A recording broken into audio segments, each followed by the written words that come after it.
Bienvenue à tous, merci de la confiance, merci d'être avec nous pour cette émission spéciale qui sera consacrée aujourd'hui à l'enseignement supérieur en République démocratique du Congo. Il y a 40 ans, un homme avait pensé que le management pouvait être utilisé dans notre pays comme mode de gestion, mais également des réflexions pour la société congolaise. 40 ans après, est-ce que les dirigeants congolais ont pour mode de fonctionnement le management? Comment cette école de CEPROMAD s'est développée ici? Est-ce qu'il y a une nouvelle culture de gouvernance dans notre pays basée sur le résultat? Voilà, une grande émission aujourd'hui consacrée à l'enseignement, à l'élite, au leadership, mais aussi à la productivité. Nous avons invité d'abord 3 grands journalistes, Willy Kalengai, Élisée Odia et Israël Moutala, pour interroger les top management du CEPROMAD, à la tête duquel le recteur de cette grande université qui a maintenant des filiales. Bienvenue, professeur. Je vous salue. C'est un plaisir pour nous parce que cette émission vous sera consacrée. Vous allez un peu nous faire le bilan de cet institut qui fait un peu, je dirais, la fierté de l'Afrique centrale et même du Congo en particulier, mais qui rencontre aussi des problèmes en termes de reconnaissance nationale. Il n'y a pas longtemps, vous avez été secoué par, on va dire, des annulations, pour ne pas dire suppression de cet enseignement. Semble-t-il, au Congo, il faut parfois tabasser, comme qui dirait, batailler dur, c'est le terme que je voulais utiliser, pour s'imposer dans le marché. Mais dans un premier temps, avant qu'on puisse un peu entrer dans le vif de ces sujets, vous n'êtes pas seul, vous êtes accompagné de vos collaborateurs, vos partenaires, ceux qui vous accompagnent de cette aventure. On doit regarder un portrait pour mieux se situer à peu près. Et après, on sera avec vous et en face de vous, vous avez des journalistes, en tout cas aussi pas un mérite comme vous, mais bien installés dans notre paysage audiovisuel national. À tout de suite.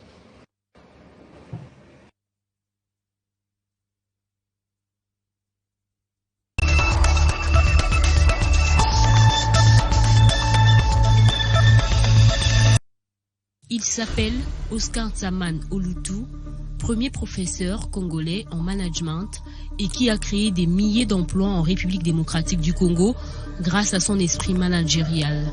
Fils d'un modeste charpentier, l'homme est auteur d'un grand courant scientifique dénommé Nsamanisme, basé sur 16 principes pour l'émergence de la RDC d'ici à l'horizon 2030. Oscar Nsaman estime qu'il est possible de partir de rien pour bâtir un monument.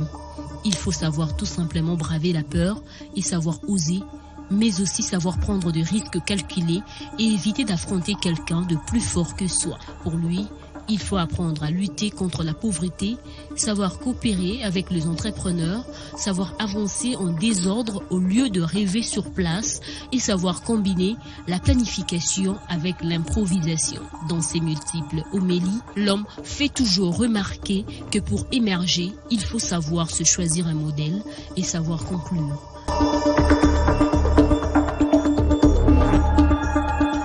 Manquer le temps est une perte de temps. Grâce à son esprit managérial et entrepreneurial, il a créé en 1982 l'université du CEPROMAD, première université privée en management et marketing en Afrique subsaharienne et en RDC.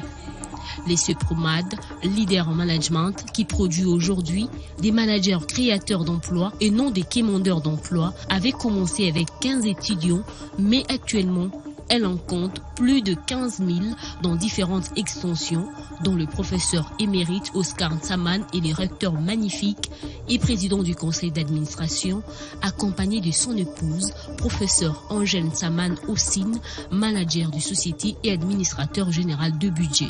Grâce à la politique managériale de son géniteur, le CEPROMAD est devenu à ce jour le réseau des universités, compte tenu de son implantation sur l'ensemble du territoire national, avec plusieurs universités fonctionnant de manière autonome. Après d'énormes sacrifices, l'université du CEPROMAD a reçu plusieurs trophées, notamment celle de la meilleure université privée de management de l'année 2017, deuxième université privée après l'université catholique de Kinshasa et bien d'autres.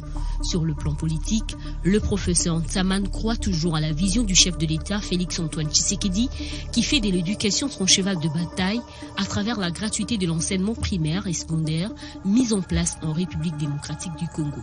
Mais Oscar Ntsaman est resté toujours reconnaissant au président honoraire Joseph Kabila, qui avait non seulement octroyé l'agrément définitif à l'université du CEPROMAD, mais aussi et surtout parce que c'est Joseph Kabila qui, dans sa vision, ne cessait de s'investir en faveur des universités privées en RDC.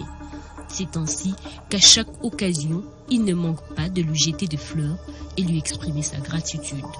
Dans son actif en RDC, le professeur Oscar Ntsaman Olutu a déjà dirigé plus de 25 thèses de doctorat et formé des milliers de ntsamanistes à travers le monde et en RDC. Et à partir de 16 principes, chacun peut aujourd'hui créer son emploi et ainsi générer les ressources pour lutter contre la pauvreté en RDC. Suite aux résultats prouvés dans le secteur de l'enseignement supérieur et universitaire, l'État congolais a ainsi autorisé à l'université du CEPROMAD d'organiser le premier, le deuxième et le troisième cycle en management avec deux grandes options qui sont le management stratégique et opérationnel, mais aussi le management économique, une première en RDC. À ces jours, tous les scientifiques du monde et de la République démocratique du Congo qui répondent aux critériums édictés par le texte en vigueur peuvent s'inscrire, officiers de l'armée ou de la police, juristes, médecins, journalistes, ingénieurs et autres sont les bienvenus. À ces jours, 20 universités du CEPROMAD qui ont été fermées ont été rétablies et autorisées à fonctionner après la mission de viabilité et d'audit du ministère de tutelle. Et à cette occasion, l'université a été retenue par le gouvernement comme le point focal du management en RDC. Homme excellent, extraordinaire, brillant, chevronné, distingué, expérimenté, remarquable, Ntsaman a rendu d'énormes services à la nation qui lui a décerné les prestigieux titres honorifiques du professeur émérite. À tous les ntsamanistes ainsi qu'aux scientifiques ainsi qu'aux autres scientifiques sans discrimination, l'homme a légué un héritage scientifique dénommé Réseau des universités du CEPROMAD avec son troisième cycle qui a déjà largué sur le marché ses propres doctorants et aux adeptes politiques. Il leur a légué un parti politique dénommé Parti chrétien pour la solidarité africaine.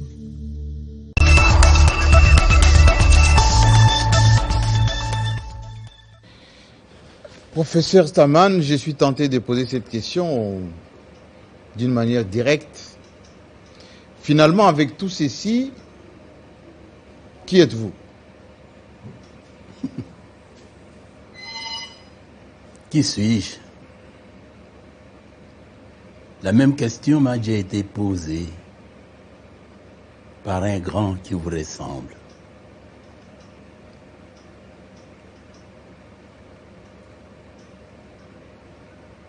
À ma réaction, il a trouvé la réponse lui-même. Il a dit, toi, Ntsaman, tu es un éternel incompris. Moi, je suis un éternel incompris. Pourquoi? Éternel incompris, je ne sais pas s'il faut définir ça en 2 mots, en 3, ou en multitude de phrases. Mais pour être simple et simpliste, je vais pointer mon doigt quelque part. Je pose la question de savoir qu'est-ce que c'est. Les uns vont dire, c'est la lune. Les autres vont dire, tout ce que vous voulez. Mais il y a quelques-uns qui vont dire que c'est la mer. Qui a tort, qui a raison. C'est dire que celui qui voit la lune, c'est quelqu'un qui est stratège. Il vit en fonction de l'avenir. Mais l'homme ordinaire, ce qui est le défaut de notre pays, vit au jour les jours. Pas de projection. Mais Et alors, pour répondre à votre question, Celui-là qui voit très loin, 30 ans avant, il est souvent incompris. Référez-vous à Jésus-Christ. Pourquoi on l'a tué? Parce qu'il était incompris. Demandez pourquoi on a tué Galilée. Parce qu'il était incompris. Mais finalement, on a commencé, on a donné raison. Donc c'est dire que, d'après lui, je suis un incompris. Parce que quand je lance des idées, ça y est, on a envie de coups de marteau partout. Mais finalement, on dit, il a raison. Même si on ne le dit pas explicitement, mais implicitement. Mais en 1982, lorsque vous pensez au management, 40 ans après aujourd'hui, est-ce que les Congolais ont compris que c'est une façon, la seule d'ailleurs, de rationaliser leur fonctionnement? Parce que depuis 1960, ça ne marche pas. Pourquoi? Parce que ce qui est appliqué comme mode de gestion n'est pas basé sur les résultats, sur l'opérationnalité des uns et des autres. Et vous, depuis 1982, vous êtes incompris. Vous voulez qu'on pratique, qu'on adopte le management, on n'en fait pas. Eh bien, le management est général et il est sectoriel. Quand nous considérons le management sectoriel, nous disons, et on compare ça à un éléphant entouré de 20 aveugles. On demande aux 20 aveugles de toucher l'éléphant. Et puis quelques minutes, on pose la question de savoir qu'est-ce qu'un éléphant. Chacun va définir l'éléphant en fonction de la place qu'il a touchée. Qui a tort, qui a raison. Donc à ce moment ici, évidemment il y a des années, j'ai commencé le management. C'est en 1974 qu'on m'a sélectionné parmi les 600 assistants que comptaient les 3 universités. La Fondation Rockefeller a organisé un concours. On nous a retenus à 20. Un nom peut-être qui peut vous venir à l'esprit, c'est entre autres Pai Pai, Oui. qui fut l'assistant de Monseigneur Tshibangwa à l'époque. On nous a envoyés aux États-Unis, et plutôt au Nigeria, pour apprendre l'anglais. Et puis après sélection, on m'envoie aux États-Unis. Dans la meilleure école, elle est la meilleure. Consultez votre Google. S'appelle School of Management of Public Administration. Numéro 1 ranking en management public, comme Harvard, numéro 1 ranking en business administration. Alors partant de là, je me suis dit, ça y est, la méthode, les stratégies que j'ai appris ici, je vais amener ça au Congo pour pouvoir enseigner autrement. C'est pour cette raison que je suis venu. Alors la meilleure des questions serait de savoir, est-ce que aujourd'hui on enseigne autrement? Alors partant de là, je me suis amené avec moi, avec 2 grands collègues, le professeur Sesep, qu'on connaît, ministre, DG, président, surtout secrétaire permanent de la CPE. À cette époque-là, il y a 25 ans, c'est lui qui était le coordonnateur des États généraux qui ont produit les PADEM, le gros volume, avec tous les programmes d'enseignement supérieur au Congo. 25 ans plus tard, le ministre Moïndo prend son courage à main. Il dit, il faut qu'on puisse enseigner autrement. Et la méthode, c'était quoi? LMD, qui était adoptée déjà par la loi 4. On va chercher l'oiseau rare qui pouvait nous apprendre ça. C'est le professeur émérite Kaboulé. Plus de 40 ans à l'université de Laval. D'ailleurs, Canadien, Congolais ou tout ce qu'on veut, mais il a assisté. Professeur tout court. Lui-même, il peut tout. Il est professeur émérite international. Et quand moi, on m'a nommé émérite, c'est lui qui m'a investi à l'hôtel Béatrice. Lui, pris par le gouvernement congolais, financé par la Banque mondiale, pour venir implanter le système LMD, c'est-à-dire former autrement en République démocratique du Congo. Alors, ce quoi? Oui. Eh bien, partant de là, je crois qu'ils pourront éventuellement m'aider à donner des réponses là-dessus. Mais quant à moi, suis-je satisfait ou non satisfait de mes 40 ans investis dans le management? Je dirais satisfait, oui, mais content, pas tout à fait, parce que je croyais encore beaucoup à faire. Merci. Alors, je vais maintenant, vous tous, en commençant par les grands professeurs autour de Nsaman, livrer à cette équipe bien musclée aussi de la presse nationale. Willy Kalingay d'abord. Professeur Saman, merci Jean-Marie pour la parole. Je suis toujours content quand j'ai à vous interviewer parce que j'apprends souvent beaucoup de choses. J'en sors un peu plus informé. Mais il y a le management, mais il y a aussi le professeur Saman lui-même. Alors, je vois, quand vous n'êtes pas satisfait, vous êtes content, je me rends compte qu'il y a 3 niveaux que votre propre nom véhicule. Je vous demanderai de les préciser si je me suis trompé. Il y a d'abord les scientifiques. Vous avez apporté une science, vous l'enseignez, c'est le management. Mais j'ai l'impression que vous allez plus loin. Aujourd'hui, il y a même une idéologie qui est en réalité qui a des disciples. Nous avons dépassé le cas de la science. Et puis il y a une 3e dimension, il y a même une morale, une éthique. Saman qui amène l'éthique, une certaine éthique dans la société, parce que la science, elle est neutre. Vous l'apprenez, vous allez l'appliquer comme vous voulez. Vous allez subir même les conséquences. Mais l'idéologie, j'ai entendu les samanismes, l'idéologie. Comment vous articulez, alors c'est ma question, les 3 aspects que véhicule votre propre investissement? La dimension idéologique, la dimension morale et la dimension scientifique. Très bonne question.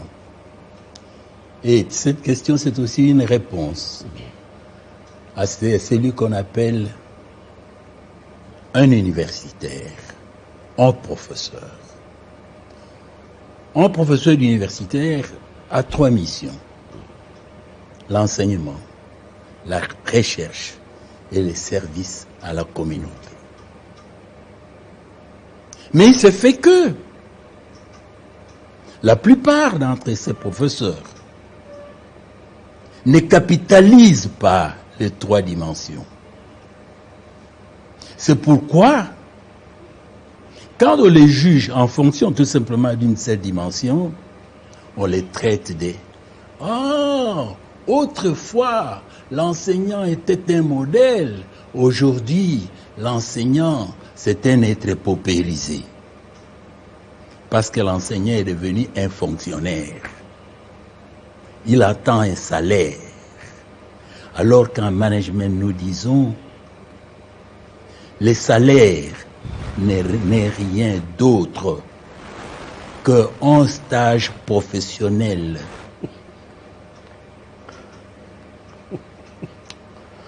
Qui sert à plutôt à pérenniser la pauvreté. Si vous attendez un salaire, vous êtes en train de pérenniser la pauvreté. Avant d'être engagé, vous êtes tout content.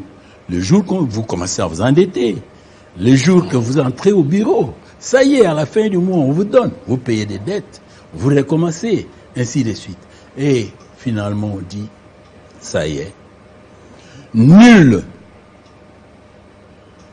Et c'est une assertion. Il n'y a pas honte à en être pauvre, mais il y a honte à mourir pauvre.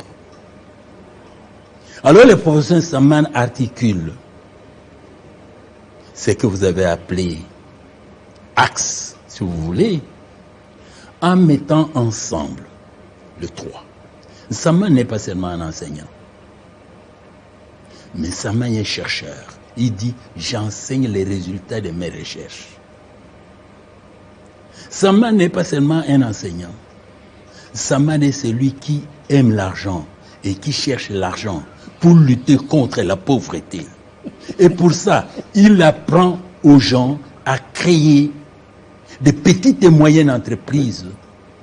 Et conséquence, aujourd'hui, on a rendu obligatoire l'UE qu'on appelle entrepreneuriat.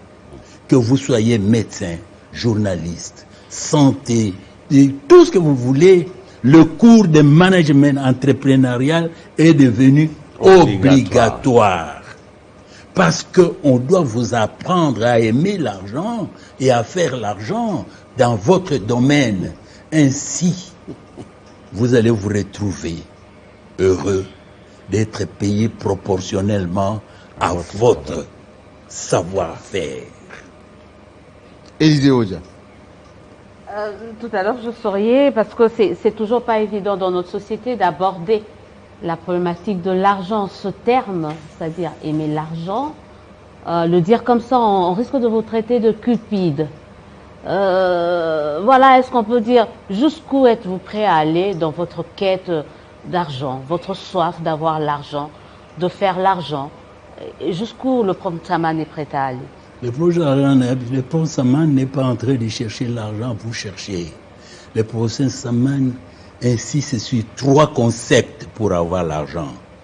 Le premier, créer, savoir créer, avoir un esprit de créativité. C'est-à-dire, quoi? Être capable de sortir de rien, ce qui n'existait pas. 2, esprit d'innovation. C'est-à-dire être capable de modifier ce qui existait. Autrefois, la radio, c'était téléphone quand c'était gros comme ça. Mais il y a quelqu'un qui dit, on peut avoir une petite radio. Il n'a pas inventé, mais il a innové. Et troisièmement, améliorer, c'est-à-dire éviter d'atteindre l'état de vastuité. Partant de là, on cherche l'argent à travers ça. Ça signifie quoi? En d'autres, c'est chercher l'argent, c'est-à-dire créer par la création, par l'innovation, par l'amélioration, et non par les systèmes qui appellent l'IGF. La corruption. Oui, Israël Moutala. Allez-y. Je suis d'impatience parce que je ne comprends pas cette philosophie. Comment est-ce que vous pouvez opposer l'entrepreneuriat au salariat? Les deux ne sont pas incompatibles. Parce que le management qui est l'art de diriger, on ne se dirige pas soi-même. On anime 2 équipes. On donne 2 tâches. On les confie. On se fixe des objectifs. Donc, le managership, la science du management, c'est pour diriger une équipe pour atteindre des objectifs bien définis. Mais alors, si vous opposez tout le salariat à l'entrepreneuriat, ça ne marchera pas parce que tout le monde est entrepreneur, il n'y aura plus de salariés. Voilà un peu, moi je ne comprends pas cette philosophie, s'il y a moyen de l'articuler. Israël, vous voulez que je puisse vous dire quelque chose? Vous savez, je vous aime bien, je vous ai suivi, je suis heureux d'ailleurs de te voir là. Mais Israël, moi je vais te dire que tu as raison de dire que tu ne comprends pas. Parce que moi je vais répliquer. Qui vous a dit que ce que vous ne comprenez pas n'existe pas? Donc vous pouvez ne pas comprendre, avoir raison de ne pas comprendre, mais ce qui existe continue. C'est pourquoi, quand moi je parle d'entrepreneuriat, je n'ai jamais opposé l'entrepreneuriat à ce qu'on appelle salaire. Mais l'entrepreneuriat, le management, enseigner autrement signifie, je vais demander à ce que mon collègue de droite.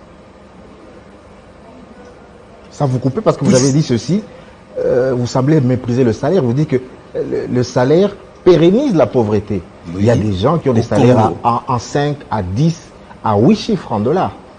Donc qui gagnent plus que des managers. Il y a des salaires, il y a des emplois qui sont très bien rémunérés.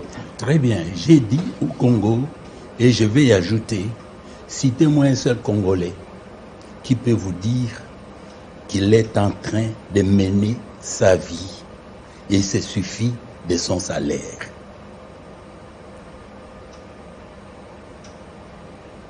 La question est bien posée. Bon, mais j'aimerais bien, alors, professeur, Je ne sais pas si vous voulez compléter.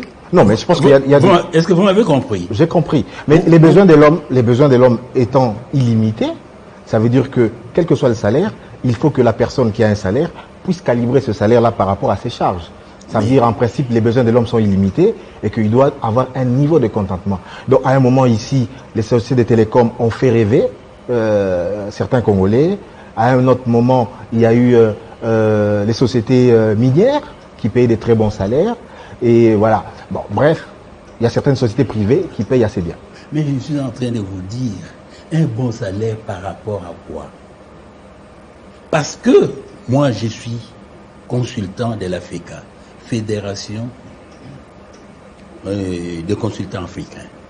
Je gagne $250 à l'heure quand je consulte. Et quand j'interviens pendant 1 heure, comme Jean-Marie Kassanda l'a fait, comme tous les grands journalistes, eh bien, on suppose que ce que j'ai dit pendant 1 heure, je l'ai préparé pendant 8 heures. On me paye en conséquence. Mais nous avons plusieurs avocats.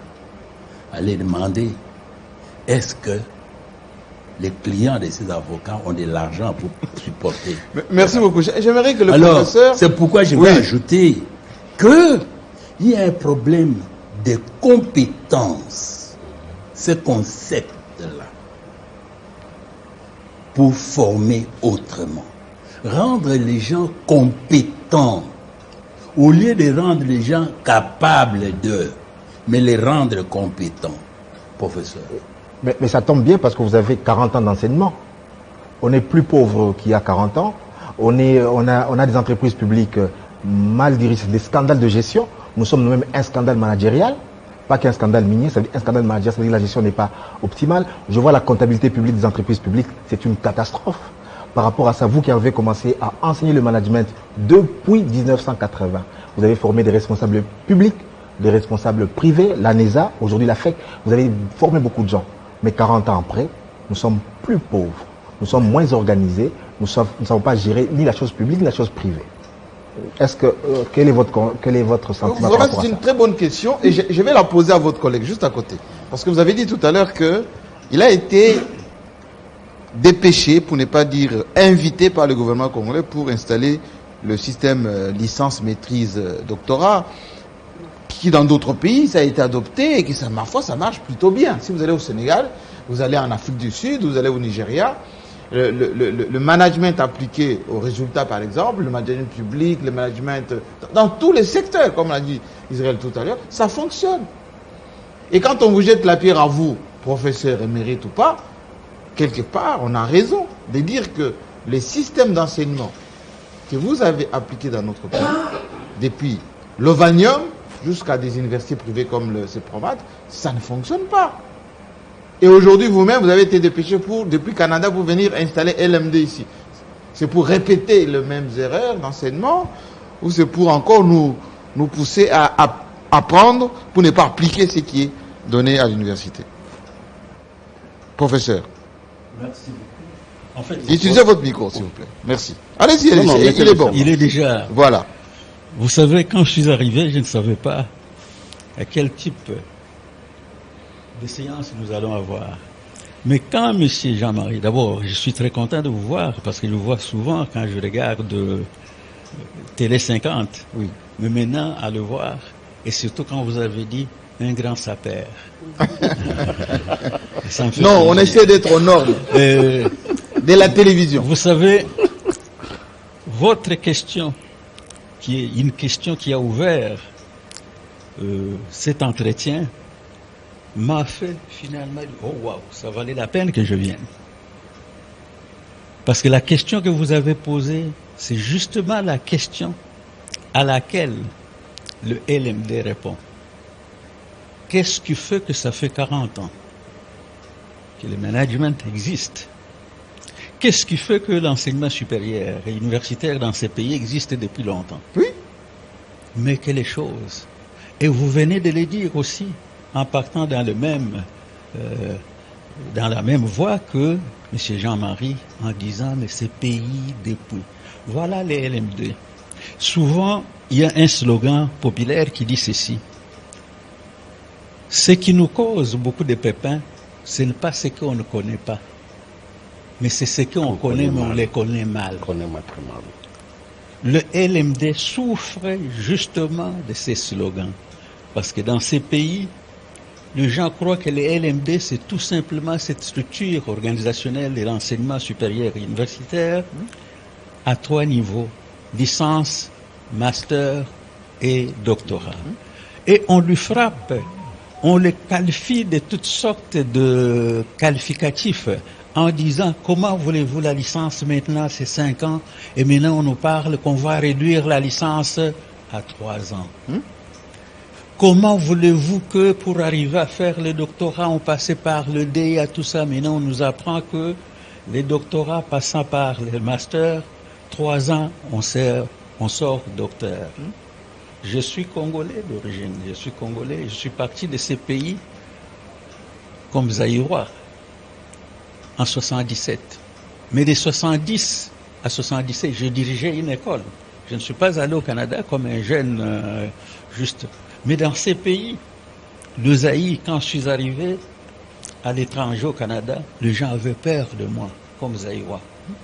Parce qu'ils disent, ah, le pays du grand, oh, le pays, oh, et un Zaïre, j'ai payé moi-même le billet. Moi-même, ma femme et 2 enfants. Vous savez, le billet pour arriver au Canada pour 4 personnes, combien ça nous a coûté? 620 Zaïre. Et j'ai encore les talons de Sabena qui nous a amenés jusqu'à Montréal. Alors, qu'est-ce qui fait que les choses n'ont pas changé? Oui. Vos questions, vraiment, c'est au cœur de cet entretien. Et c'est ça la question du LMD. Le LMD origine de ce qu'on appelle le processus de Bologne. Et Bologne, vous savez, c'est dans quel pays? L'Italie. Mais or, la réflexion autour de LMD n'émane pas de Bologne. On aurait pu appeler ça le LMD, c'est le processus de Paris. Parce que c'est à partir de l'université de Sorbonne. Sorbonne célébrait, vous savez, quel anniversaire? 850 ans.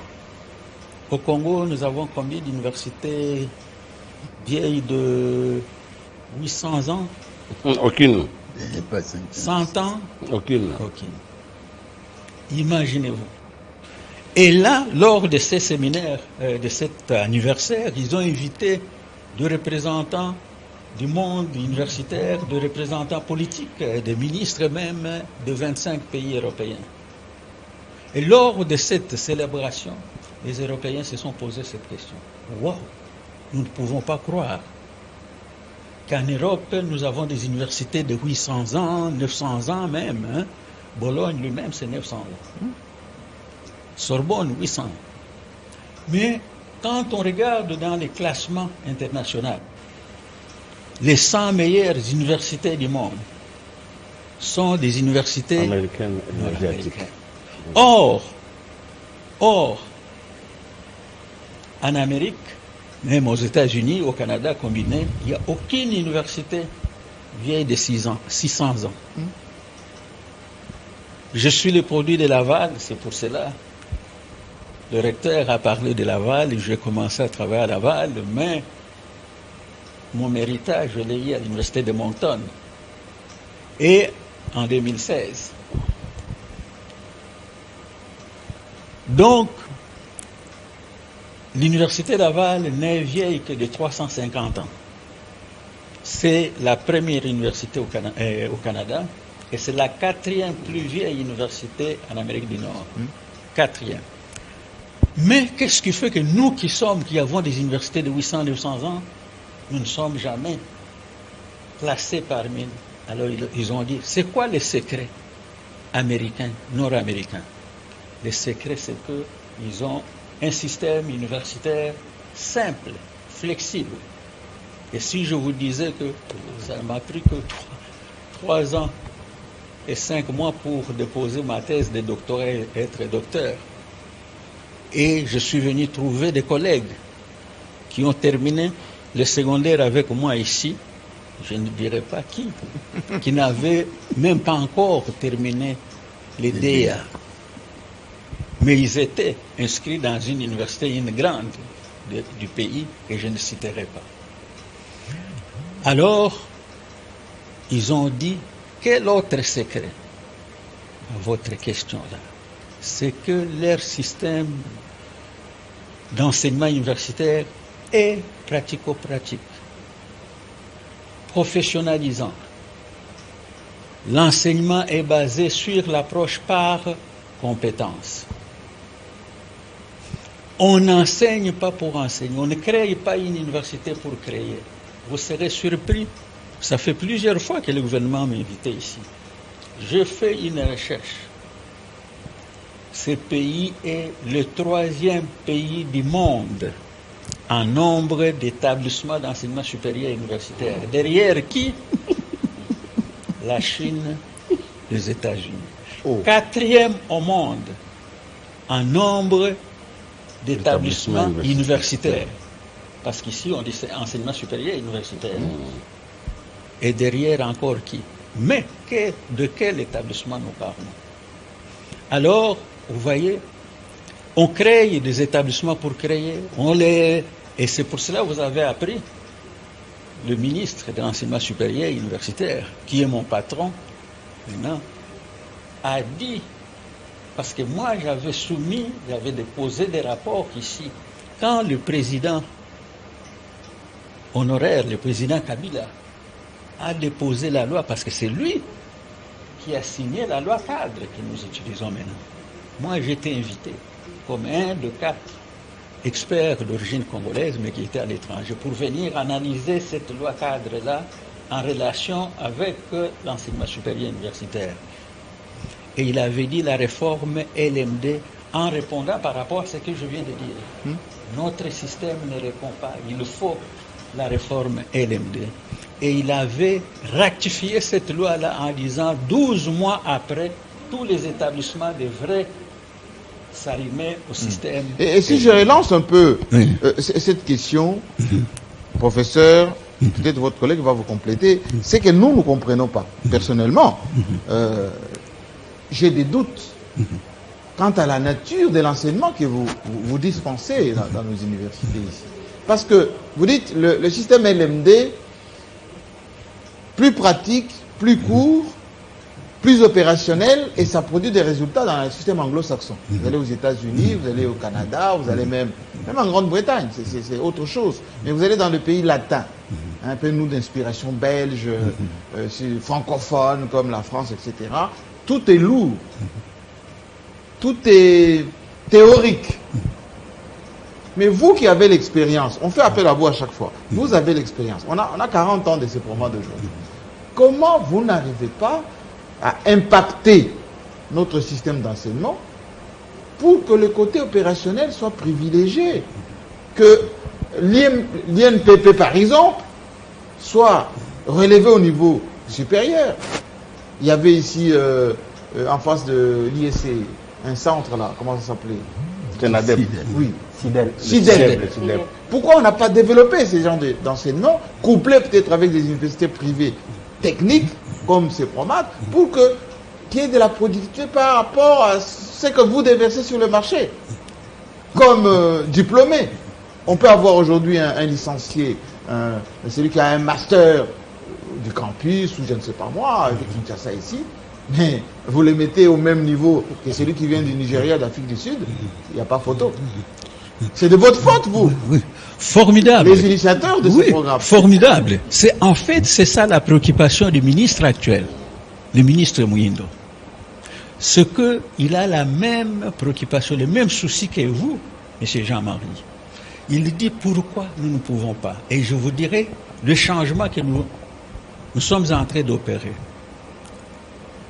J'ai mon prédécesseur qui est là, il va réagir. Le PADEM, qui nous a formés, la plupart d'entre nous, avait ces forces qu'il ne faut pas méconnaître ça. Sinon, sans cela, nous tous là, on ne sortirait pas de ces systèmes. Mais les PADEM avaient aussi des faiblesses.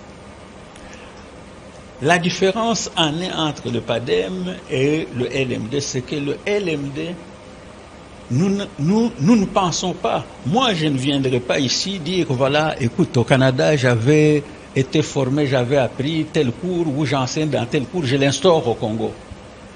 Les LMD comptent. Et c'est ça, la grosse erreur. Moi, je viendrai, si les LMD viennent ici dire, inventorions les métiers que nous avons au Congo. Et ces métiers, et ça, nous appelons ça les référenciers des métiers. Pour la première fois, dans ce que nous sommes en train de faire, nous avons élaboré d'abord les référenciers des métiers, en donnant des exemples. Et nous voulons aussi, le ministre de l'Enseignement supérieur universitaire veut collaborer avec son homologue, le ministère du Travail. Pour que, parce que tous les pays du Nord, par exemple, il n'y a pas un pays qui n'a pas un référencier des métiers. Et chez nous, on forme les diplômés qui ne sont pas adaptés au monde du travail. Justement. Pour pouvoir, excusez-moi, pour... Ah, mais j'arriverai à vous. Je donnerai votre exemple. Merci beaucoup. Oui. Mais il y avait quelque chose que je voulais tout simplement anticiper avant que Jean-Marie, c'est Jean-Marie que je connais très bien, puisse éventuellement nous placer au mur. Jean-Marie, vous avez dit que ça fait plus de 40 ans. Oui, c'est Promad. Oui, c'est vrai. Ça fait plus de 40 ans que moi, j'ai adopté les systèmes américains. J'ai essayé d'appliquer ça ici. Parce que la loi 81 ne reconnaissait pas l'enseignement privé. Ah oui. Vous le savez. Tout était officiel. Ouverture en C'est 89. quand je suis arrivé. Ouverture en 89. Ici. En 89. Oui, c'est quand je suis arrivé ici. Après des efforts, je n'ai pas envie de relater comment ça a été, qu'en 89, grâce à un membre du comité central, Molongo Micha, que j'ai utilisé comme pivot, est allé au bureau politique. À la sortie, professeur, est-ce que vous avez entendu la décision numéro 75/C, l'enseignement supérieur est libéralisé en République démocratique du Congo. Vous avez dit qu'on n'a rien fait. Ça, c'est déjà quelque chose. C'est l'apport des LMD. Parce que j'ai étudié dans une université privée, Harvard privé, Louvain privé. Toutes les grandes universités du monde, les plus grandes, sont privées. Et chez nous, ici, quand mais c'est chez privé, nous, c'est pas valorisant. Privé, c'était rien. Je suis arrivé, j'ai lancé ça. C'est fait. Aujourd'hui, vous êtes en train de dire qu'est-ce que ça a apporté. Je voudrais que vous puissiez me citer un seul finaliste du CEPROMAD qui est venu chercher, qui est chômeur. Professeur, Je vais dire quelque chose. Ne vous jetez pas de fleurs. J'aimerais poser une question. Je ne veux pas me lancer des fleurs. Oui. Je ne veux pas me lancer des fleurs. C'est tout simplement pour dire que nous avons un slogan. Dans les temps, on disait science sans conscience, c'est ainsi de suite. Mais quand le CEPROMAD est arrivé, il dit pas ça. Nous formons des créateurs d'emplois et non des quémandeurs d'emplois. C'était notre slogan. Pour ça, nous avons commencé à 2, avec mon épouse, professeur Angèle. Aujourd'hui, nous payons chaque mois 780 personnes. Nous avons commencé dans les fins fonds de Lubumbashi. Aujourd'hui, le CEPROMAD, actuellement, se trouve dans un réseau avec 20 universités reconnues par la République démocratique du Congo. Opérationnel. Reconnues. Oui, professeur. Jean-Marie, je vais poser une question. Oui, oui. Si vous êtes d'accord, comme ça il va répondre. Je voudrais savoir si ce n'est pas une précipitation nationale que d'aller vers l'effet de mode. Hein? LMD. Comme tout le monde parle de LMD, nous aussi, nous y insérons parce que c'est la mode, etc. Il faut être à la mode. Dans ce pays, sans LMD, le pays a fonctionné, il était un État. Nous avons été premiers producteurs dans beaucoup de matières, sans LMD, avec des cadres formés dans notre système. Et je me rappelle même que quand on a sorti les PADEM, nous avons dit, voilà, c'est le système le meilleur pour la modernisation de l'enseignement. C'est vrai qu'on n'a peut-être pas université qui a 900 ans. Mais ces 900 ans-là, la Sorbonne les a obtenus sur un système. Ma question est celle-ci. Est-ce que ce n'est pas un effet de mode? Est-ce que ne sommes-nous pas en train, finalement, de prendre des modèles que nous ne parvenons même pas à assumer? Si le prof Saman a fait 40 ans pour imposer le mot management, même dans les comptes rendus du gouvernement, on n'en parle pas beaucoup. Mais s'il a fait 40 ans, pourquoi vous pensez que maintenant ça va se faire? Ce n'est pas un effet de la mode, prof. Oui, allez-y, professeur. Oui, merci beaucoup. Merci pour la question. Je pense qu'il y a deux manières d'aborder la problématique de l'enseignement dans notre pays. On peut aborder cette question en termes de rupture, de discontinuité, si vous voulez, ou en termes de continuité. Je l'ai dit pourquoi? C'est parce que moi, personnellement, je suis à ma 49e année dans le système. L'année prochaine, j'aurai accompli 50 ans. Dans l'enseignement supérieur? À l'enseignement supérieur. Je suis entré très jeune.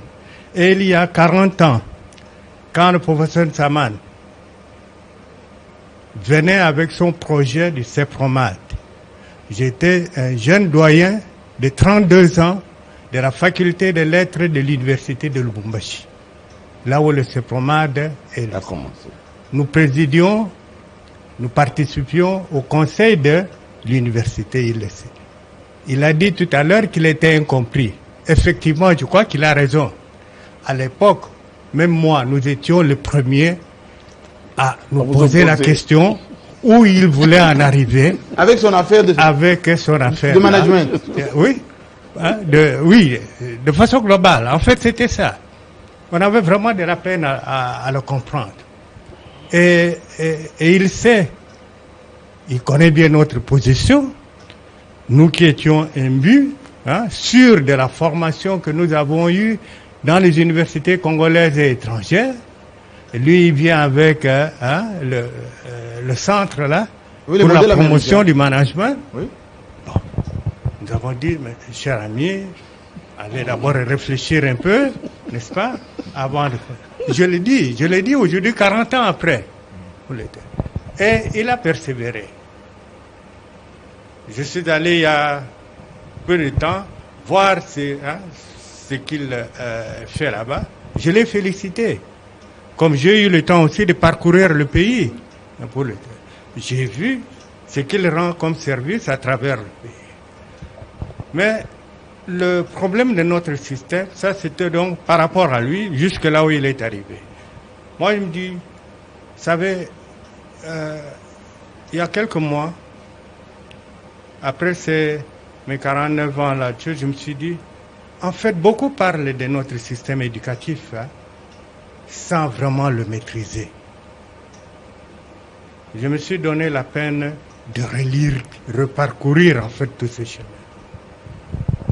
Ça s'est terminé par 449 pages d'un livre publié à Paris, là, et qui reprend tout le cheminement de notre école, depuis la première école à Palabala, en 1878 jusqu'à aujourd'hui. Vous pouvez montrer les livres, c'est celui-là. C'est oui, l'école congolaise, M. Jean-Marie. Ah, merci beaucoup. Voilà. L'école congolaise, héritage et défi. Si vous lisez ce livre, vous le lirez calmement. Oui, oui, absolument. Vous verrez tout le chemin que notre école a parcouru. Du premier élève congolais, formé par des pasteurs britanniques, jusqu'à aujourd'hui. Jusqu'à aujourd'hui. Et vous verrez toutes les contradictions de notre système. Alors, si on aborde le cas de cette manière, vous allez vous rendre compte. Nous sommes par exemple le produit de l'université Lovanium. Oui. Lovanium qui s'est transformé en université nationale. Nous sommes allés, c'est là où nous sommes allés nous rencontrer, à Lubumbashi. Et après, on nous a envoyés à l'étranger. Nous sommes revenus. Nous avons dit, nous allons mettre notre savoir au service de notre pays. Et qu'est-ce que nous avons fait? Les anciennes universités étaient en fait fonctionnaient sur le modèle occidentale. L'Ovanium, c'était Louvain. L'université libre de Lubumbashi, c'était l'UOC, l'université officielle du Congo. C'était le modèle de l'ULB. Vous voyez? Et puis les protestants sont venus avec leur université à Kisangani, n'est-ce pas? Professeur, oui. Vous allez continuer. Oui. Laissez-moi vous choquer un tout petit peu. Oui. Il y a un mois, sur ce même plateau, Oui. j'ai fait une émission hommage à Monseigneur Tsuba Ntouché, Oui. avec le professeur qui est à la cour Kambaye. Vundawe, Vundawe, et puis oui. Mako et Kambaye Boacha. Oui. La question était de savoir, Oui. vous qui avez été formé par les Belges, Oui. les catholiques belges qui ont amené ici l'université. Le système avec les Tchubaons que vous avez installé ici, Oui. Kinshasa, Lovanium, Lubumbashi, Kisangani, ce système a montré ses limites. Effectivement. Ce système a été complété par l'Insaman avec ce modèle américain, anglo-saxon, opérationnel, avec du management. Vous ne l'avez pas adopté. Le campus de Kinshasa aujourd'hui, vous allez au campus de Lubumbashi. Quand vous allez à Kisangani, vous continuez à déverser sur le marché le même type de diplômés, le même type de docteurs qui ne sont pas opérationnels aux réalités de la République démocratique du Congo. Pourquoi vous ne vous remettez pas en cause? Pourquoi, par exemple, le système LMD, qui vient d'être encore proposé, ne peut pas définitivement remplacer votre système gréco-latin, là, qui a été proposé par le Belge avec l'Ovanium, etc. Pourquoi ça continue? En fait, le système LMD ne vient pas de l'extérieur. Le système LMD, nous l'avons, lorsqu'on a adopté la loi 4, mais nous étions là. C'est nous qui avions travaillé sur le PADEM, n'est-ce pas? Nous avions vu les limites. D'abord, comme les choses arrivent souvent dans notre pays, oui. Lorsque nous avons mis en place le PADEM, on insistait sur la modernisation du programme avec Émile Ngoy, oui. que vous connaissez très bien. Très bien, oui. Un ami. On insistait sur la modernisation des programmes. À l'époque, nous insistions déjà sur la professionnalisation. Donc, Mais ça n'a jamais été appliqué. Ça n'a pas été appliqué, effectivement. Aujourd'hui, le MD va vous remplacer parce que on a constaté qu'il y a des limites. Non, vous êtes resté théorique. Oui, c'est ça. Par rapport aux réalités du marché. Effectivement, nous avions prévu l'ancien programme là pour 5 ans. On avait dit qu'après 5 ans, on devait revoir, évaluer le système. Mais aujourd'hui, ça fait combien d'années? Plus de 20 ans. C'est 20 ans. Vous voyez, ce changement-là, cette évaluation-là n'est jamais venue. Alors, il fallait bien que ça intervienne. Et à l'époque, on s'est rendu compte, parce que c'est un problème d'adaptation. L'université d'hier était conçue pour la société d'hier. Oui, d'accord. Mais aujourd'hui, est-ce que l'LMD, c'est un sabordage du PADEM ou bien c'est un changement de paradigme? Non, c'est un changement. Oui. C'est un changement de paradigme voulu par l'élite congolaise aussi, voulu par la société, imposé en fait par l'évolution de la société congolaise. Dans une société où le marché de l'emploi est ce qu'il est, où, disons, il est quasiment nul. Oui, oui. Hein? Parce qu'il a adapté la formation. Nous formons des gens, en fait, pour l'université. Pour le chômage. Pour le chômage. Oui, Ce sont des chômeurs. Ils sont où aller. Alors, c'est comme ça que nous disons, il faut changer. Il ne faut plus changer de demandeurs d'emploi. Et ça, c'était depuis... Oui, comme a dit Saman, pas des demandeurs d'emploi, mais des créateurs d'emploi. Voilà. Moi, je voulais juste rebondir par rapport au système LMD. Oui. Sur le plan pratique. On sait que dans le système LMD, il faut avoir un effectif réduit. Oui. C'est parmi les critères. Avoir un effectif réduit. Comment on peut mettre ce système en pratique dans nos universités, dans nos instituts supérieurs qui sont souvent bondés de monde? Ce sont des auditoires pleins. Comment on arrive à mettre ces systèmes?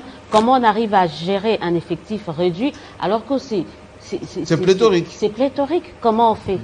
Voilà. Vous, l'initiateur du LMD, invité par le gouvernement. C'est comme je disais tantôt, j'ai dit souvent, ce qui nous cause les pépins, vous vous rappelez de ces slogans, c'est ce qu'on comprend mal. Vous savez, la qualité n'est pas réservée seulement en termes de système éducatif. Ce n'est pas seulement réservé au LMD. La qualité, c'est un critère, c'est une exigence, exigée dans tout. Et on a parlé de mode. Est-ce que ce n'est pas question de mode? Oui, c'est Willy Kalengai qui se pose la question. Oui. Vous êtes l'apporteur de mode. Justement, la société, l'être humain, tout ce que nous faisons, c'est question de mode. Je vais vous dire une chose. Moi, quand je suis parti au Canada, en 77, vous savez les souliers que j'ai portés? Gaudir. Oui, les hauts talons. Ça vous dit quelque chose? Oui, oui. Les gens pensaient que je mesurais sur pied alors qu'il y avait quelque chose. Vous savez les pantalons que je portais? Pas d'éléphant. Pas d'éléphant. Vous savez ma tête que vous voyez là? C'était J'étais James Brown. Afro. James Brown. Mais aujourd'hui. Et le monde vit aussi dans un système social de comparaison. Si on ne vous compare pas à quelque chose ou à autre chose qui est semblable comme vous, vous n'existez pas. Les léopards seront reconnus comme une meilleure équipe lorsqu'on dit ils sont classés par rapport à d'autres. Au résultat, absolument. C'est la société, c'est la réalité. Notre système éducatif, vous savez, nous faisons des choses ici de façon parfois sans avoir des données tangibles. Vous savez, les établissements, les systèmes LMD que nous voulons placer, je peux vous dire aujourd'hui, et je peux vous donner même des références, vous allez regarder. Chaque université du Nord, dont mon université, l'université de Moncton, on va vous dire, il y a un suivi auprès des diplômés. Les étudiants qui ont terminé dans n'importe quelle filière, on va vous dire après un an combien qui ont un emploi, après 2 ans qui ont un emploi, 3, ça fait partie du marketing, comme le recteur le disait. Comme c'est pour justement. Ah, on a suivi le portrait. Exactement. C'est comme ça.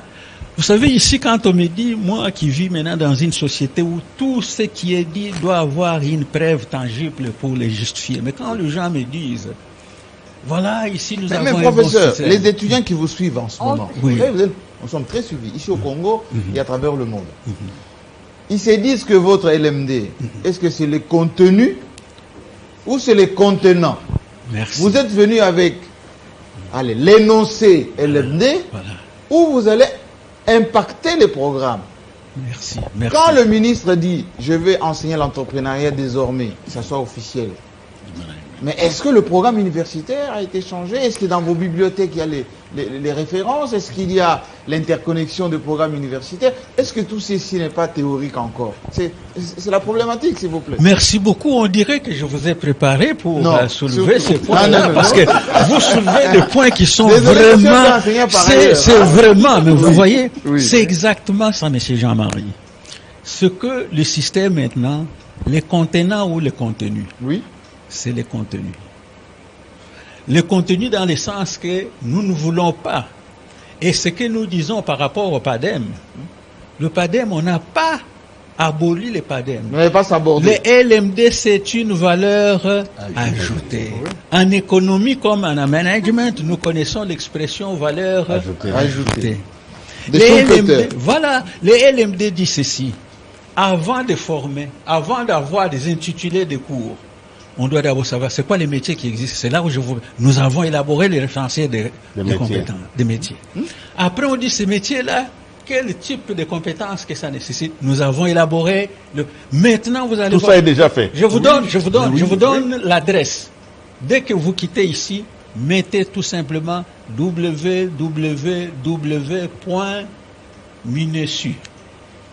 Vous allez avoir accès au site et vous allez seulement dans l'onglet LMD. Vous serez impressionné du programme que nous avons. Tout est là. Mais actuellement, Tout sur est le là. terrain, comment ça se passe? Moi, j'étais à Ménikine aujourd'hui. Ça se passe comment en pratique? 40 ans après, on vous a un peu compris. Voilà. Hein? Les gens, le monde est en train de vous rejoindre. Mais pour qu'on ne vous dépasse pas en vous oubliant. Parce que ça peut arriver, les politiciens vont entrer dans les... Ça deviendra comme il a fait, un effet de mode, hein? Et puis c'est superficiel, et puis vous continuez à parler, on dit non, c'est déjà fait. Pourtant, ce n'est pas ça. Je voudrais vous demander vraiment à vous, qu'est-ce qu'il faut vraiment faire maintenant au niveau de la loi, au niveau du gouvernement, au niveau même des universités, pour que ce système pour lequel vous vous êtes battu pendant 40 ans s'installe réellement, pour qu'on puisse pas encore, d'une manière ou d'une autre, faire une politique édulcorée, pour toucher le cœur de la problématique. Est-ce que je peux d'abord répondre à cette question, parce que c'est une question qui m'a amené ici pour être à ses côtés, puis lui va compléter. Oui, je vous en prie. Oui. Qu'est-ce qu'il faut faire? Parce que nous lui concrètement, nous avons répondu à cette question, c'est pour cela qu'il est content de nous avoir. Il vous a dit que le ministre avait passé un arrêté où beaucoup d'établissements étaient fermés. Absolument. Et puis après, il a fait du lobby ou il a été compris après? C'est la question, hein? Non, parce il a respecté parce qu'il fait partie de ceux qui sont avec nous dans l'élaboration des nouveaux programmes que nous avons élaborés. Le management, le programme a été revu en fonction des préoccupations qu'il avait et les préoccupations que le gouvernement a. Et il a répondu à cette question. Donc, l'exemple qu'on peut donner, l'entrepreneuriat, où nous disons l'entrepreneuriat, en fait, nous avions déjà cette réflexion. L'entrepreneuriat, ce n'est pas seulement un domaine de management. Chaque domaine, chaque filière, chaque option, chaque mention, il doit y avoir un cours obligatoire d'entrepreneuriat. Parce que tout ce qu'on apprend, c'est pour ça que je vous dis, chaque diplômé, chaque finissant qui sort du système doit savoir, je ne veux pas être, il a dit aussi, demandeur d'emploi, mais je peux aussi être créateur. Dans mon domaine. C'est ça, dans mon domaine. C'est ça l'esprit entrepreneurial. Chacun de nous ici, dans tous les domaines qu'on a fait, si le même en ayant un emploi que le gouvernement nous a donné, on peut se créer un deuxième emploi. Mais il y a un élément, une question qui a été posée. Qu'est-ce qu'il faut faire? Vous savez, il n'y a pas 2 mois, après des ménages que j'ai pu avoir, suite aux travaux des États généraux de l'éducation, suite aux travaux de tout ce qu'on a eu ici, c'était trop. Je ne me retrouvais même plus. Et quand le ministre a pris tout ce qu'il était en train de parler de toutes ces affaires, je voyais positivement sa bonne volonté d'avancer. Mais j'étais moi-même en train de me poser la question de savoir pourquoi le Congolais, comme disait Jamal, pourquoi il n'y a pas de changement? Pourquoi ça n'avance pas? Pourquoi ça n'avance pas? Alors avec Madame Professeur Angèle Onsemi, nous avons décidé de prendre 10 jours de congé, cette fois aux États-Unis.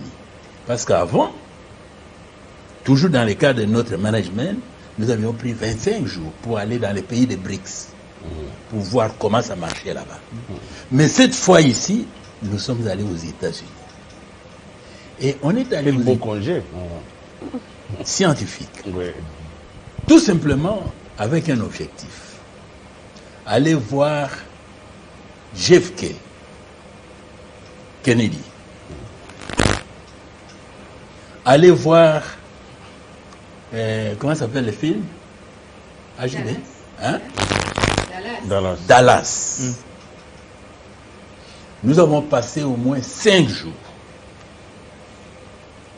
au musée de James de Kennedy.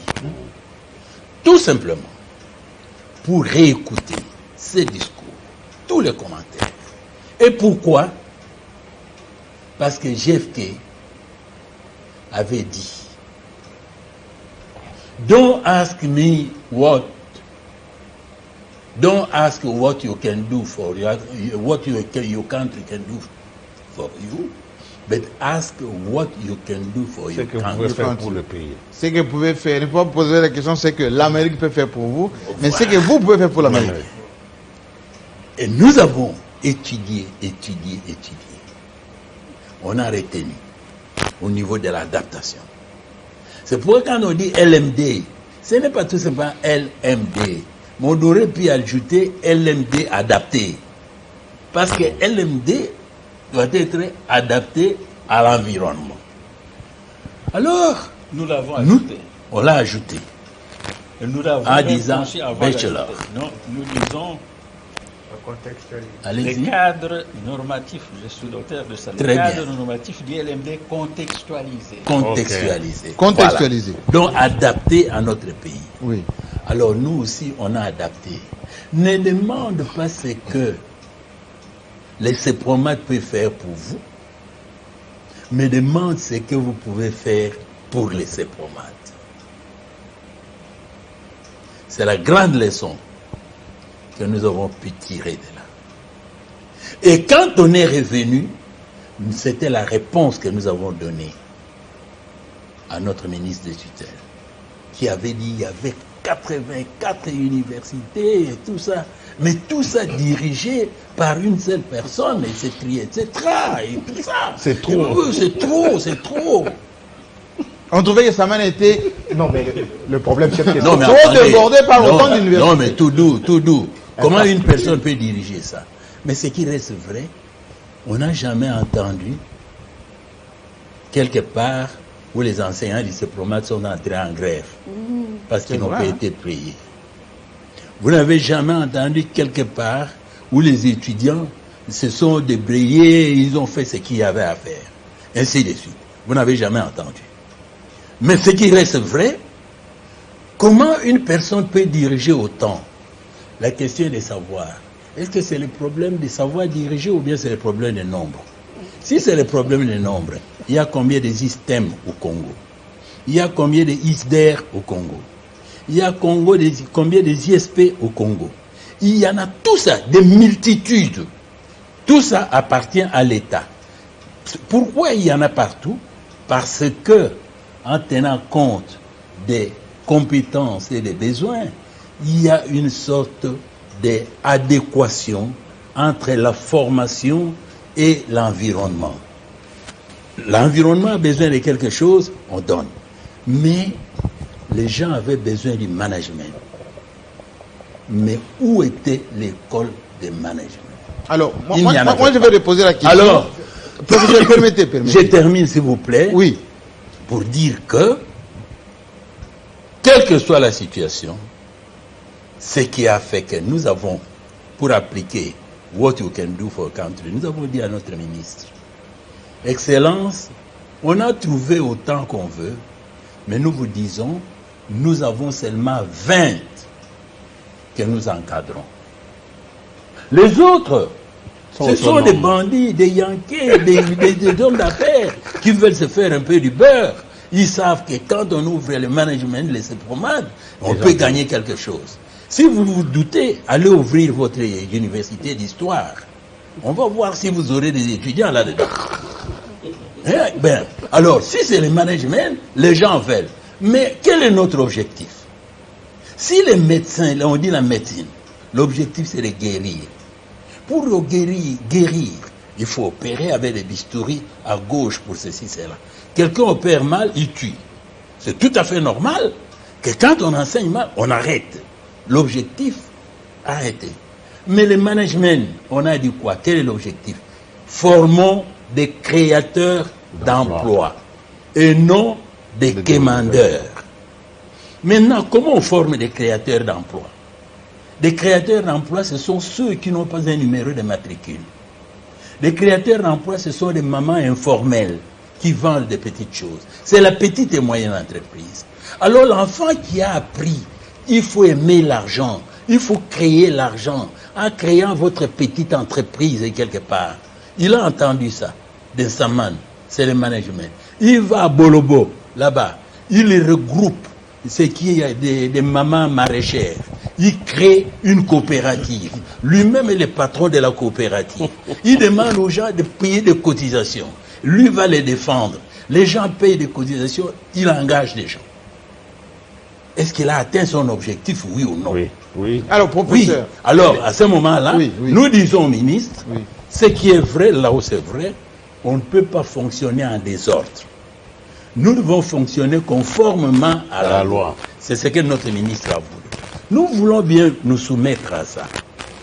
Le ministre a dit, OK, moi je veux constituer une délégation spéciale qui va circuler dans toutes vos universités là pour aller voir si c'est conforme à la loi. Et c'est là à vos frais. Nous avons dit ok.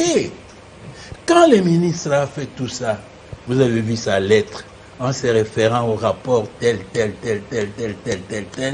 il a trouvé qu'en plus de la grande université mère agréée par décret, les autres qui se sont créés conformément à ces statuts, parce que l'université de Seproma c'est une ASBEL, ils ont répondu aux conditions. Alors le ministre a dit allez-y, sont déclarés viables. Question maintenant. Pour les autres, question maintenant. Je vais donner la parole juste après. Moi, je suis très attaché au côté opérationnel. Oui. Le système universitaire, vous avez parlé de vos 49 ans d'expérience. Et j'ai encore tout à l'heure mis en cause, c'est l'expert, les mérites qu'on a toujours fait appel par le gouvernement pour aller implémenter ici les systèmes au niveau universitaire. Est-ce que vous êtes conscient que le discours d'Insaman qui dit management, opérationnalité, je veux que ça aille vite, ces discours ne passent pas dans les chefs de nos dirigeants. Même si le ministre a manifesté sa bonne volonté, en voulant fermer tel ou tel, en disant on veut être personne. Oui, Kalengel a demandé tout à l'heure, professeur. Oui. Par quelle magie vous allez changer ce qui se donne aujourd'hui dans nos universités? La théorie, les stages que nos étudiants en droit, sociologie, même pas en mathématiques, c'est plus des sciences humaines qu'on privilégie en RDC. Vous les intellectuels, vous ne remettez jamais en cause ceci. Vous n'interpellez pas le gouvernement, ni les législateurs pour que tout ceci soit changé. Non, je crois que... Par quelle magie vous allez faire ce que Willy Kalengai a dit? Vous allez l'imposer comment? En fait, je voudrais d'abord préciser que tout ce que le professeur Saman a dit et le professeur Kaboulé, ce discours-là est accepté de façon globale, sauf peut-être chez quelques personnes qui n'ont pas la vraie information. Moi, je suis le point focal dans le cadre de la réforme du LMD du domaine des lettres, des arts, des lettres, des langues et des arts. C'est-à-dire tous les instituts d'art que vous connaissez, les arts plastiques, les arts dramatiques, les arts des spectacles, tout ce qui organise des formations en rapport avec les langues, la formation en rapport avec les lettres. Si vous jetez un coup d'œil sur les maquettes de formation actuelles, ça n'a rien à voir avec les anciens. C'est déjà intégré. Oui.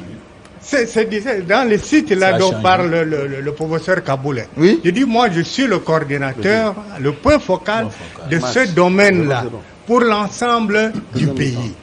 Alors, qu'est-ce que là? On a intégré toutes ces exigences, même le problème de management. C'est pris en compte là-dedans. Quelqu'un qui sort de l'IPN, par exemple, est-ce qu'il va créer dans les domaines son cabinet de consulting ou un consultant pour aller enseigner, ou il va chercher à aller enseigner dans le système éducatif? Ils veulent tous être des assistants, des chargés d'études ou plutôt... Non, mais vous voyez, pardon, je termine. Oui? Quand vous prenez un médecin, où est-ce qu'on lui apprend à gérer sa clinique? Oui. Le préfet des études, là, c'est lui qui crée son établissement, le promoteur. Il apprend où à gérer son école. Ce n'est pas à l'université. Donc, dans les nouveaux programmes, partout, il y a les industries des langues, par exemple. Dans les domaines du SIC, des sciences de l'information et de la communication. Mais vous êtes là, vous avez une entreprise. Absolument. Donc, des agences, des petites agences qu'on est en train de créer. Oui. Et vous avez maintenant des concurrents, PDG de tel, même s'ils payent mal leurs journalistes. Oui, mais ça c'est l'esprit que M. Esteban nous avons amené ici, que les journalistes soient un peu autonomes et opérationnels, qui créent les propres agences. Mais maintenant, j'allais terminer, puisque vous posez... Je dis, nous avons revu de fond en comble, en fait, la philosophie même de l'éducation. Je prends un exemple tout à fait banal. dans les domaines des lettres, par exemple, nous avons des filières, enfin des mentions du genre langue et informatique, langue et informatique appliquées aux affaires et au commerce. Vous voyez la notion là des langues appliquées, ça n'a jamais été exploité dans notre pays. Alors qu'ailleurs, ça existe. Vous avez besoin ici, par exemple, de gens dans le cadre de la communication multilingue. Oui. Il ne faut pas nécessairement être journaliste, n'est-ce pas? On peut gérer une entreprise parce qu'on a des compétences. Des opérationnels comme ça. Oui, donc. Des traducteurs. Alors, des traducteurs, oui. il y en a. Donc, des interprètes, il y en a. Donc, dans tous ces domaines, cette fois-ci, nous avons tenu compte, et même des gestionnaires. C'est déjà fonctionnel ou bien. Non, les programmes sont élaborés. élaborés. Ça ne fonctionne pas encore. Mais ces gens, il y a des cas. Je voudrais clarifier une chose. Oui. Je voudrais clarifier une chose. Parce que c'est moi qui dirige, qui coordonne tout ce dont on parle. Oui. Cette réforme. Il faut que je l'explique. Parce que vraiment le visage sur la oui, parce problématique. que votre question est vraiment précise. Oui. Et nous voulons que ceux qui nous écoutent comprennent ce qui se fait. Parce que quand vous posez une question directe, vous dites est-ce que c'est déjà intégré? Oui. Donc il faut que nous donnions une réponse appropriée. Et pour nous rassurer précise, surtout. Pour vous rassurer. Oui. Le ministre Mwindo, après les états généraux De Lubumbashi. de Lubumbashi, Oui. il y a eu des résolutions qui ont fait que on a demandé que la réforme LMD adoptée, signée depuis 2014, que vous connaissez, Oui, par le président Kabila. Oui. voilà, que ça soit appliqué. Et parmi les préalables dont on parle, le premier préalable, chaque fois qu'il y a une réforme éducative, c'est d'abord de disponibiliser les programmes opérationnels. Et c'est pour cela que le ministre a signé un arrêté. J'étais nommé avec une équipe comme secrétaire permanent de la CPE qui s'occupe de l'élaboration de ces nouveaux programmes. Et le ministre a signé aussi des arrêtés pour dire que le programme, pour répondre aux besoins, doit partir de base. C'est-à-dire ce n'est pas un expert international qui vient, qui va dire « moi je connais tout, je dois... » Non. Ce sont les gens du domaine, de chaque domaine. Nous, on a formé des groupes, ce que nous appelons les task force curriculaires, de plus de 400 professeurs. 400 professeurs. 400 professeurs, de tous les domaines. Et nous avons regroupé, nous avons commencé d'abord à aligner comment on fait le curricula. Parce que le curricula exige une implication que nous appelons l'ingénierie pédagogique. Ça doit se faire de tel. Et aujourd'hui, dans l'Afrique francophone, avec les CAMES, on demande que les formations, les disciplines soient regroupées d'abord en 8 domaines. Oui, domaine. Donc, en RDC, maintenant, nous avons tout ce qui va s'enseigner dans les systèmes éducatifs, c'est regroupé en 8 domaines. Je peux vous les citer. Sciences de la santé, art, langue et lettres, sciences économiques et de gestion, dans lequel le management a bénéficié d'une filière. Et il a accepté comme établissement privé qu'il va se conformer au contenu de ce que nous allons mettre. Il a accepté. Et il a bénéficié, donc il est bénéficiaire, le CEPROMAD. Ce que le CEPROMAD va offrir, ce n'est pas ce que enfin, il est compris. C'est ce que nous lui disons. Voilà, enfin, il est compris, intégré dans le dispositif. Intégré, et on lui dit, voilà, dans ce que vous intégrez, voilà ce que ça prend. Voilà la tendance internationale. Voilà les normes. Et il a accepté. Il sait. Les combats qu'on a eu, vous connaissez. Il a dit qu'il est incompris. Mais finalement, c'est compris, n'est-ce pas? Oui. Alors, vous savez, on est à la télévision en direct. On doit conclure cette émission. Moi, je voulais poser une question beaucoup plus pratique. Il y avait quelqu'un qui voulait parler derrière là-bas. Donnez-lui un peu le micro parce qu'on va penser que... Il y a Godé là. Qu'on lui donne le micro, s'il vous plaît. Aidez-lui avec votre micro. Qu'on nous complète. Oui, vous voulez ajouter peut-être... Je voulais... Présentez-vous un tout petit peu. Professeur Godé, oui. Je suis recteur AI de l'Université de CEPROMAD, chef du département des sciences politiques administratives. Bienvenue. Et directeur de programme du 3e cycle. Et directeur du programme du 3e cycle. Oui. Je voulais répondre à votre question. Qu'est-ce qu'il faut pour la réussite de ces LMD? La première chose, le gouvernement a fait un grand effort. Le grand effort, c'est de rassembler les experts pour réfléchir autour de ce programme. Comme vous avez dit autrefois, est-ce que c'est le contenant ou le contenu? Oui. Exactement, c'est le contenu. Parce que les programmes du système LMD, ce programme de cours, ce n'est pas importé, ce n'était pas un prêt-à-porter. Du professeur de Monton? Non, ce n'était pas un prêt-à-porter. Votre humble serviteur a participé. En tant qu'expert, nous avons réfléchi, en commençant par les référentiels métiers. Il fallait faire une gymnastique intellectuelle pour regrouper tous les emplois en RDC. Et non inventer les emplois. D'ailleurs, ça c'était catégorique. Spécialiste On de travaille la neige. avec les emplois de la RDC. merci. Et quelles sont les unités d'enseignement qu'il faut? Parce que les LMD exigent l'employabilité. Et nous avons réfléchi domaine par domaine. Deuxième réussite, la maquette est disponible. La maquette étant disponible, vient une troisième étape, c'est la formation. Et comme il est là, il a déjà commencé. La formation a commencé par les autorités académiques qui doivent s'imprégner du programme. Et comprendre ce que c'est. Voilà, comprendre ce que c'est et comprendre aussi comment on conçoit une unité d'enseignement et comment enseigner autrement. Parce que la façon de dispenser les enseignements change. Finalement, l'enseignant est un simple facilitateur. Il doit tout faire pour la réussite de l'étudiant. L'étudiant peut maintenant questionner, examiner l'enseignant. Parce que quand vous faites, par exemple, comment fabriquer les savons, vous, l'enseignant, vous devez pratiquer. Et les enfants suivent. Et ils vous posent des questions. C'est le travail dirigé. Lorsque vous êtes incapable, imaginez ce que ça fait. Donc il y a cette phase importante de formation des enseignants. Et ça a commencé. Et je crois qu'un effort a été fait. On commence des autorités académiques, membres du comité de gestion, jusqu'au plus bas.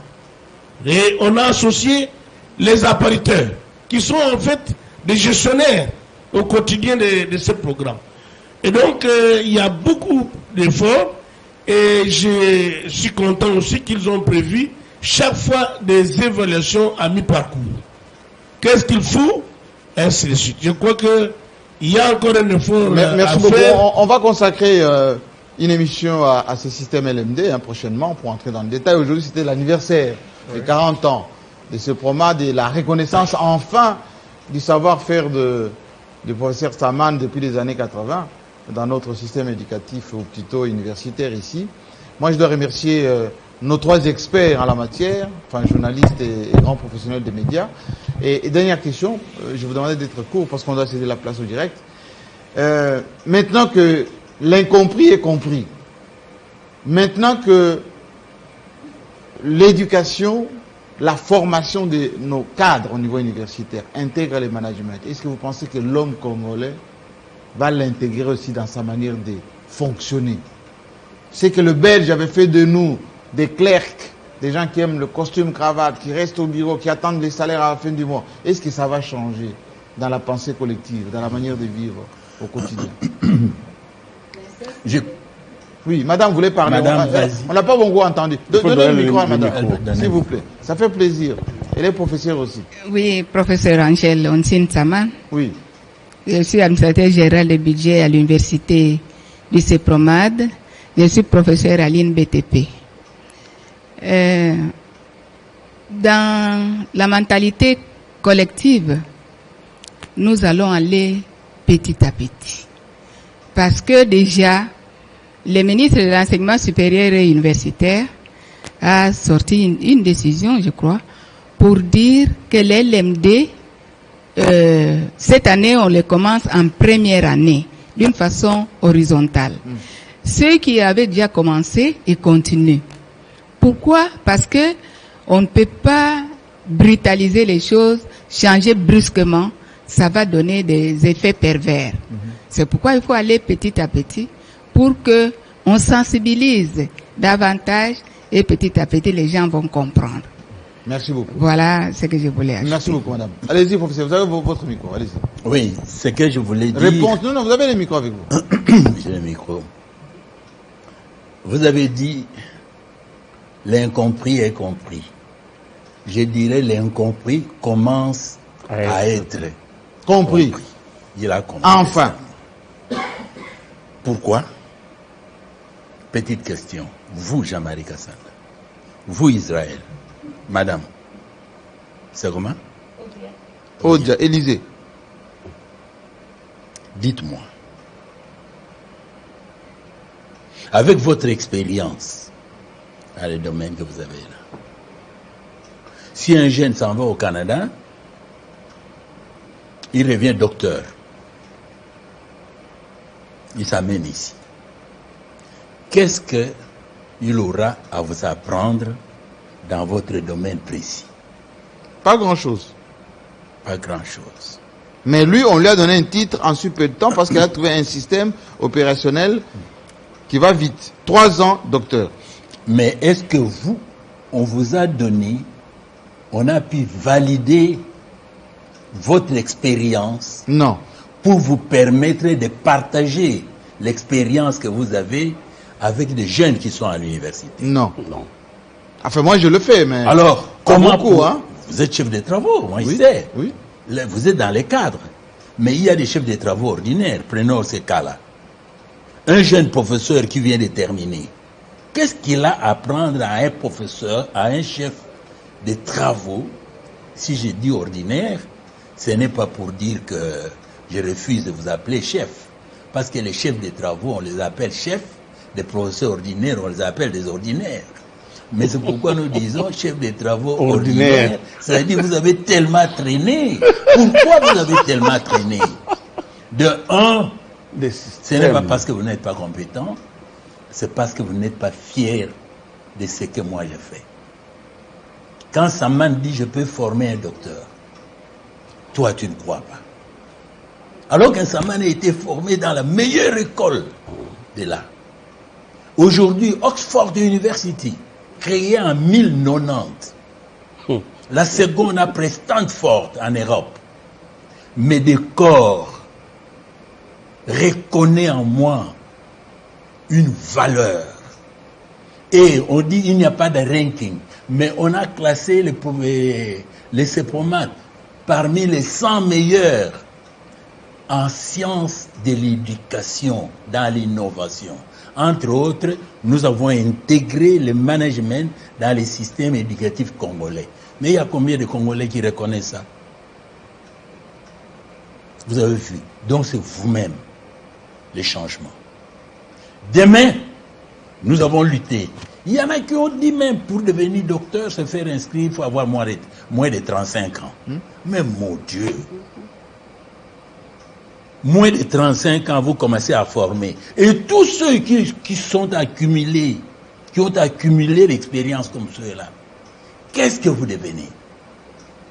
Donc si demain vous devenez tous fiers de dire nous nous faisons inscrire à l'université du CEPROMAT, d'ici 2 ans, 3 ans, pour respecter ce qui est là, vous sortez docteur. Mais vous avez honte de vous-même. Vous avez honte de votre pays. Vous avez honte de votre professeur Saman, dont les autres sont fiers. Les messages est passé. J'ai formé aujourd'hui plus de 33 docteurs. Tous ceux que vous voyez là. Alors que la condition pour pouvoir engager les experts qui viennent de l'extérieur, la condition c'était, moi j'étais dans la commission, il faut avoir dirigé au moins 5 thèses de doctorat. 5 thèses. 5 thèses. Et après combien de temps? J'ai formé 33. J'ai dirigé. Mais vous autres, maintenant le ministre l'a reconnu. Le 3e cycle est là. Mais vous préférez traîner, faire du bruit seulement ici. Mais ce n'est pas validé. Merci beaucoup, professeur Saman. Venez tous. Vous êtes des braves gars. Le message est Je passé. vous félicite. Venez, qu'on puisse valider ça. Oui. Comme ça, vous devenez des grands professeurs. Merci beaucoup. Vous pouvez l'applaudir, hein? C'est des caractères. Merci beaucoup. L'émission sera beaucoup rediffusée, surtout dans toutes les plateformes. D'ailleurs, Géopolis, président était avec Louis Kalengay, pourra également vous permettre de suivre sur la chaîne. Voilà, nous, c'était notre façon d'honorer ces grands créateurs. Comme disait Joseph Schumpeter, c'est la valeur ajoutée, la créativité qui amène à un pays son expertise. On voit les grandes puissances aujourd'hui. Tout part du système éducatif. Allez, à la semaine prochaine.